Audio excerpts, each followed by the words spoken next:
Good morning, class. Today's topic, grammatical errors, which is the last English class of high school. Why should I know what the grammatical errors are? First, because it will improve our writing, because the more mistakes that we know how can be made, it is more easy for us to not make those mistakes, because we know which errors to look out for. And another reason is because we can be our own editor, because we can fix our own mistakes. Now we're going to see the most common grammatical errors. Some of them you have already seen on past years and even on these school year. First, we have pronoun disagreement, which happens when the pronouns don't agree with the nouns in several things. For example, in gender or number. We have in here, every girl must bring his own lunch. This is wrong because his, it is a pronoun that is in disagreement with the noun girl in gender. His is a male pronoun and girl is a female noun. The way we can fix this is very easy. We only need to use the correct pronoun her. Every girl must bring her own lunch. A similar grammatical error is the subject-verb agreement, which happens when the subject and verb doesn't agree in singular and plural use. For example, these recipes is good for a big family. So we have in here a subject, a noun that is plural, and it's being used with a singular auxiliary verb is. The way we can fix this is using the correct verb. These recipes are good for a big family. Next, we have the apostrophe usage, which happens when we confuse possessive with, for example, pronouns. Personal pronouns, most of all. In here we have my mother's bag is next to his bag. We have the missing apostrophe in here, and we have in here an apostrophe that is being used incorrectly. The way we are going to fix this, first we add the apostrophe to refer to the possession of the bag to the mother, my mother's bag, and then we remove the apostrophe from here. My mother's bag is next to his bag. Another apostrophe being used wrong is the common confusion with its and it's the pronoun. It's the contraction of it is. It is commonly mistaken with the personal and or possessive pronoun it's.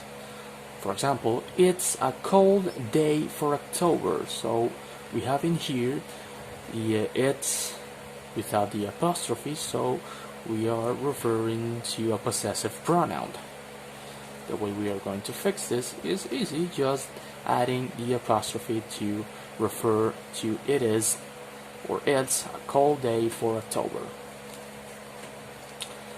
Segment fragments, which happens when the fragments are used to separate ideas, and we separate those ideas unnecessarily. So we create a fragment when we don't have to. For example, my sister stayed home the other day, period, because she was sick. So we are creating here two fragments of the same idea. So it is unnecessary. And we fix this easily, only removing the period, and that's it. This happens when we use transition words, which is a topic that we have just saw. So this transition word makes the creation of a fragment useless, unnecessary. Then we have the confusing antecedent. That happens when we don't know what's the word that comes before the pronoun. The pronoun, it doesn't have a clear antecedent. That is something that we have already saw on other classes. For example, Dad found a friend, so he was happy. So which one is the antecedent, dad or friend? The way we are going to fix this is giving a correct direction to the pronoun. Dad was happy. He found a friend. So we know in here that we are referring to dad. Dad was the one that was happy. Then we have ending sentence in prepositions. It is incorrect to do that because prepositions indicate another word that will come after it. So when we end in prepositions, it's grammatically incorrect. But when we are in an informal conversation, not in writing, we can use the preposition as an ending. But it's incorrect, but is accepted in a conversation between two friends in a street, in a formal conversation. For example, why did you came here for? The preposition for is in the end, so it's incorrectly used. The way we are going to fix this is just removing the preposition. Why did you came here? And that's it. Another mistake, confusing when to use good and when to use well. That's a mistake that is very it's going to sound dumb, but it happens. We confuse good and well because good is an adjective, so refers to a noun, describe the quality of a good person, and well is an adverb, so we're going to find it after another adjective or after a verb. For example, I'm doing good in math. Good is not referring to an adjective, but it's referring to a verb, so is incorrect. We fix this by changing the adjective to the adverb well. I'm doing well in math, or I feel well, for example. And we have in here the correct use of good. I'm good in math. Then we have mixing the uses of adjectives and adverbs. That happen in a very similar way to the confusion of well and good. Sometimes we put adjectives where adverbs should be and adverbs where adjectives should be. For example, my mom gave me a real nice birthday gift. Yeah, it doesn't sound wrong, this sentence, but we are referring here to the adjective nice. So when we are going to describe a adjective, we need to use an adverb. So the way we fix this is my mom gave me a really nice birthday gift. Remember, when we are describing a adjective, we need to use a adverb. Then we have unnecessary commas, which is a very similar mistake to creating fragments unnecessarily. Think about why are you using the comma, and you're going to realize if it is being used correctly or incorrectly. Is this necessary or unnecessary? For example, Dad has a stomach ache because he ate 3 lunches. So we are creating in here a pause that is not necessary. Dad has a stomach ache because he ate 3 lunches.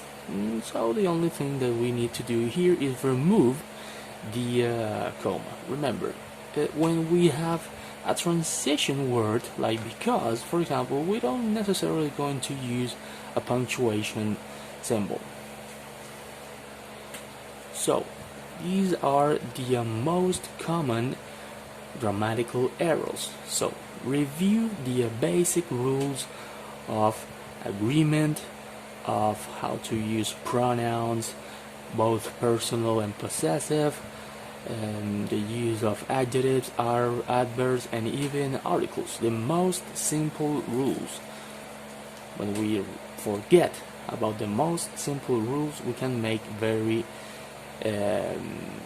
unnecessary mistakes, some avoidable mistakes. So these mistakes can make it difficult to not only express ourselves but to people to understand us, because when, for example, we create an unnecessary pause using a comma or a punctuation symbol, or creating a fragment that it doesn't need to be there, people are going to have a hard time understanding what we are saying. So the more that the less mistakes that we make, is going to be easy for people to understand us. Don't overestimate technology. Sometimes we trust too much on automatic correctors or translators. There are some things about language that needs the human thinking.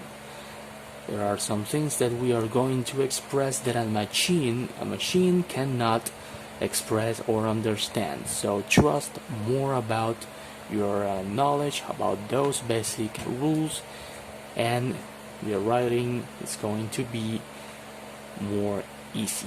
That is it about the grammatical rules, and this is the final English class of high school.